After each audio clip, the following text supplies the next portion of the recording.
ഉച്ച സമയത്ത് ഇതുപോലൊരു വീഡിയോ എഡിറ്റ് ചെയ്തുകൊണ്ടിരിക്കുന്ന സമയത്താണ് ജസ്നേച്ചി വിളിച്ച് ചോദിക്കുന്നത് നാളെ രാവിലത്തേക്കും DYFIൻ്റെ 3 പൊതിച്ചോറ് തരുമോ എന്നുള്ളത്.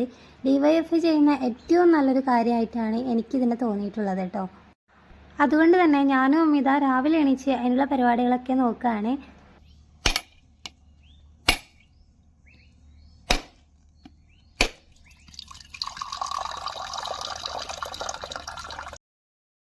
കറികളിലെ മെയിനായിട്ടായ സാമ്പാറാണ് ഇന്ന് നമ്മൾ കറിയായിട്ട് ഉണ്ടാക്കുന്നത്. പിന്നെ ബീൻസ് ഉപ്പേരിയാണ്, അതിനുള്ളതൊക്കെ അരിഞ്ഞെടുക്കുകയാണ് കേട്ടോ.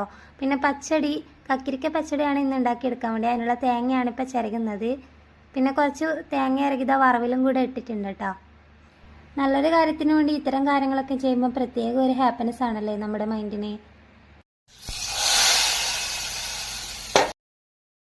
അങ്ങനെ നമ്മൾ സാമ്പാർ റെഡി ആയിട്ടുണ്ട്. ഇനി നമ്മളെ പച്ചടിയിലേക്ക് വേണ്ടുന്ന കാന്താരി പറിക്കാൻ വേണ്ടി പോയിട്ടുണ്ട്. അതിൻ്റെ കൂടെ തന്നെ കറിവേപ്പിലും കൂടെ പറിച്ചെടുത്തു.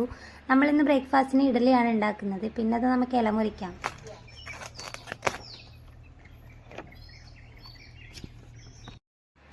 അങ്ങനെ മുറിച്ച് വെച്ച ഇലകളൊക്കെ നമ്മളിതാ വാട്ടിയെടുക്കുന്നുണ്ട്. നല്ല രീതിക്ക് കഴുകി വൃത്തിയാക്കി വെച്ചതാണ് കേട്ടോ.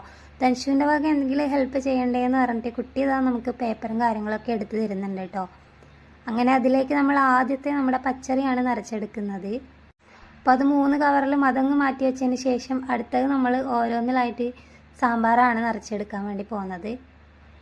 ഇതൊക്കെ പാക്ക് ചെയ്യുമ്പോൾ ധനുഷ് ചോദിക്കുന്നുണ്ട് കേട്ടോ, ആർക്ക് വേണ്ടിയിട്ടാണ് ഇത് പാക്ക് ചെയ്യുന്നതെന്ന്. പിന്നെ ഇലയൊക്കെ ഒന്നുകൂടെ നമ്മൾ നീറ്റ് ചെയ്തെടുത്തതിന് ശേഷം അതിലേക്ക് ചോറ് വിളമ്പി എടുക്കുന്നുണ്ട്. അടിയിൽ ഇതുപോലെ ഒരു പേപ്പർ വെച്ച് കഴിഞ്ഞാൽ കെട്ടാൻ നമുക്ക് ഈസി ആവുമല്ലോ, അതിനുവേണ്ടിയാണ് അങ്ങനെ ചെയ്യുന്നത്. അതിനുശേഷം നമ്മൾ അതിൻ്റെ സൈഡിലായിട്ട് ഇതുപോലെ വറവ് അങ്ങോട്ട് വെച്ച് കൊടുത്തു. പിന്നെ ധൻഷു ബേബീൻ്റെ വകത അച്ചാറും ഇരിക്കട്ടെ എന്നായി. ഇനി അത് നല്ല നീറ്റായിട്ട് കെട്ടുക എന്നുള്ളത് നല്ലൊരു ടാസ്ക്കാണ്. അതിപ്പം ഇവിടെ ഹസ്ബൻഡിന് മാത്രമേ അറിയൂ. അതുകൊണ്ട് തന്നെയാണ് പുള്ളി തന്നെ ഈ ഒരു ദൗത്യം ഏറ്റെടുത്തത് കേട്ടോ.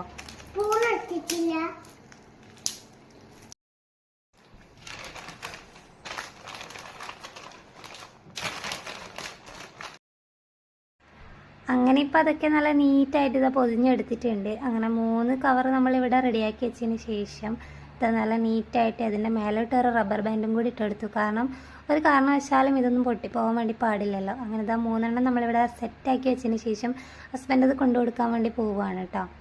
അങ്ങനെ വണ്ടിച്ചാവി എടുത്ത് ആളങ്ങോട്ടേക്ക് പോകാൻ ഇറങ്ങുന്ന നേരത്ത് എമ്മേച്ചി അപ്പുറത്തുനിന്ന് സെറ്റാക്കി കൊണ്ട് തന്നിട്ടുണ്ടായിരുന്നു കേട്ടോ 3 ചോറ്.